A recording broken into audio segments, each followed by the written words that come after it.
दर्शाना। अपरिमेय संख्या क्या होती है, पार्ट 1 वीडियो में हम डिस्कस है, तो कैसे दर्शाएंगे। इसके लिए जो भी पूछा जाए, √2 हो गया, जो पूछा जा रहा है उसको हम कर्ण मानेंगे। ठीक, उसके बाद 3 है। अब हम समझ सकते हैं कि 3 जस्ट अ जूमिंग कंसेप्ट, इसको भी जूम करेंगे 3.4 को। हेलो दोस्तों, तो कैसे हैं आप लोग। स्वागत करते हैं संख्या पद्धति के तीसरे क्लास में। कल हमने वीडियो में पढ़ा संख्या रेखा पर जोड़ना घटाना, संख्या रेखा क्या है हम जान चुके हैं। आज हम पढ़ेंगे अपरिमेय संख्या को संख्या रेखा पर दर्शाना। अपरिमेय संख्या को संख्या रेखा पर दर्शाना। परिमेय संख्या को दर्शाना होता तो क्या करते, परिमेय संख्या को हम बहुत ही नॉर्मली दर्शा सकते थे। परिमेय संख्या में क्या होता है, पूर्णांक होते हैं। जैसे अगर कह देता कि 2 को दर्शाओ, 2 को दर्शाने को बोल देता तो हम नॉर्मली कह देते कि देखो ए रहा संख्या रेखा पे 2, तो संख्या रेखा पे यहाँ 2, मतलब ए रहा 2, ये हम दर्शा देते। लेकिन जब बात की जाए अपरिमेय संख्या को तो कैसे दर्शाएंगे, यही हम सीखना चाहते हैं। इसमें सबसे पहले हमने पार्ट 2 वीडियो में पाइथागोरस प्रमेय आपको बताया है। अगर आपने पार्ट 2 वीडियो नहीं देखा है तो उसमें जाके प्लीज पार्ट 2 वीडियो जरूर देखें, तब यहाँ पे पाइथागोरस प्रमेय आपको आसानी से कर ले जाएंगे। तो अपरिमेय संख्या को संख्या रेखा पर दर्शाना। अपरिमेय संख्या क्या होती है, पार्ट 1 वीडियो में हम डिस्कस कर चुके हैं। तो जैसे √2 को अगर इसी संख्या रेखा पर दर्शाना है तो कैसे दर्शाएंगे। इसके लिए जो भी पूछा जाए, √2 हो गया, √3 हो गया, √5 हो गया, √6 हो गया, √7 हो गया, ये सभी अपरिमेय संख्याओं को अगर संख्या रेखा पर दर्शाना है तो जो पूछा जा रहा है उसको हम कर्ण मानेंगे। जो पूछा जा रहा है उसको हम क्या मानेंगे, कर्ण मानेंगे। तो हमने कर्ण मान लिया √2, कर्ण मान लिया √2। उसके बाद क्या करना है, आधार हमेशा क्या मानना है, आधार हमेशा इस संख्या के निकटतम पूर्ण वर्ग संख्या लेनी है।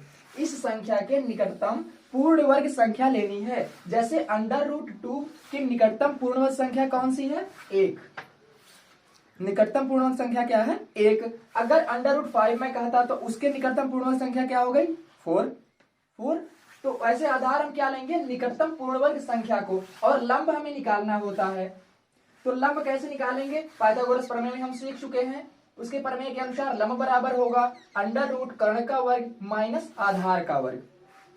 तो यहाँ पे कर्ण बराबर √2 दिया गया है, तो √2 का स्क्वायर माइनस आधार कितना है, यहाँ पे निकटतम पूर्ण वर्ग संख्या 1 थी, तो 1 का स्क्वायर 1 का वर्ग हुआ। तो √2 का 2 होता है, 1 का 1 होता है, तो 2 - 1 कितना होगा, 1, √1। और √1 वैल्यू कितना होता है, 1। कितना होता है, 1। तो लंब कितना आ गया, 1। अब संख्या रेखा पर कैसे दिखाएंगे, संख्या रेखा को हम पहले ड्रॉ करेंगे। इसके लिए आपको पटरी प्रकार की सहायता से इसे दर्शाना होगा। इसमें आपको चांदा की भी जरूरत पड़ सकती है।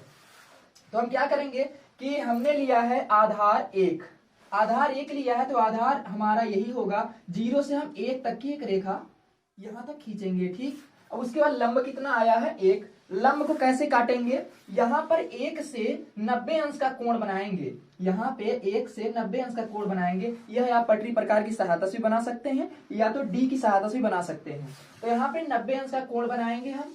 उसके बाद ये जो रेखा 90 अंश की कोण बना रही है इसी को लंब मानेंगे। लंब कितना है, 1। और 1 को कैसे काटेंगे, हम प्रकार में इतना 0 से 1 तक की दूरी लेंगे और यहाँ पर नीडल रख के ऐसे काट देंगे।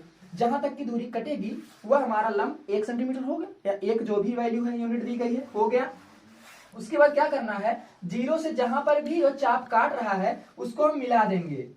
0 पे जहां से भी चाप काट रहा है उसको हम मिला देंगे। और जो यह लंबाई है यही √2 होगी, यही √2 होगी। और इसे संख्या रेखा पर दिखाने के लिए क्या करेंगे, फिर हम नीडल को यहां रखेंगे और प्रकार को इतना दूरी लेंगे और इतना दूरी लेके फिर एक चाप इस रेखा पे, संख्या रेखा पे डालेंगे। और चाप डालने के बाद इस 0 से लेकर यहां तक की दूरी, यहां से लेके यहां तक की दूरी हो जाएगी √2।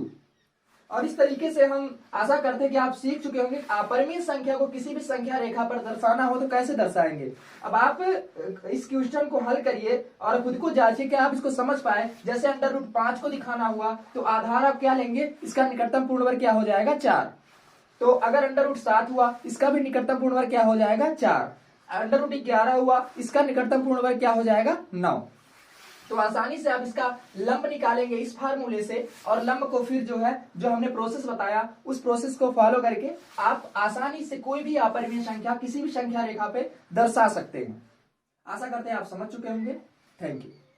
तो अब तक हमने सीखा अपरिमेय संख्याओं को संख्या रेखा पर कैसे दर्शाते हैं। अब हम सीखेंगे किसी दशमलव संख्या को अगर संख्या रेखा पर दर्शाना हो तो कैसे दर्शाएंगे। तो दशमलव संख्याओं को दर्शाने के लिए आवर्धन किया जाता है।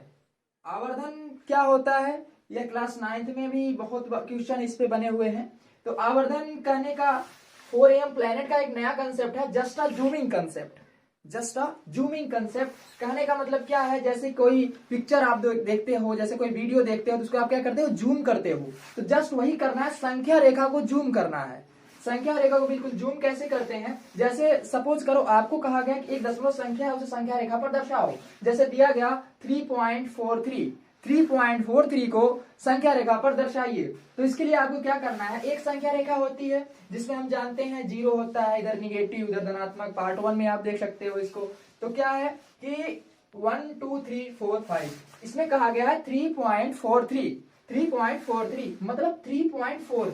अब बताओ 3.43 कहाँ आएगा, क्या 1 और 2 के बीच में आएगा, नहीं आएगा। हम जानते हैं 3.43 कहने का मतलब है कि 3 और 4 के बीच में ही कहीं आएगा, 3 और 4 के बीच में ही कहीं आएगा। अब 3 और 4 को हम जूम करेंगे। हम जानते हैं सभी संख्याओं के बीच में दशमिक संख्या होती है। दशमिक संख्या क्या है, यह अभी हम आगे नंबर सिस्टम के ही क्लास में पढ़ेंगे।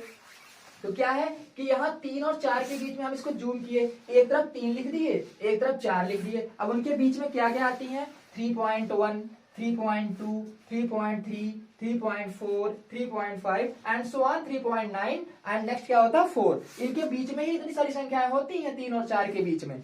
अब ये आ गया हमारा 3.4।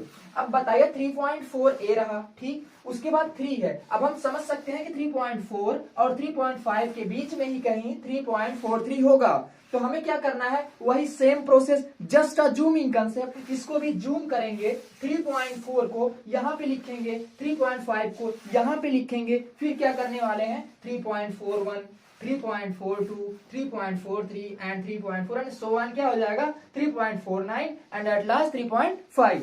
तो हमें क्या दर्शाना था 3.43 और हमें 3.43 कहाँ मिला, यहाँ पे मिला। तो हम कह सकते हैं संख्या रेखा पर 3.43 यहाँ पे होगा।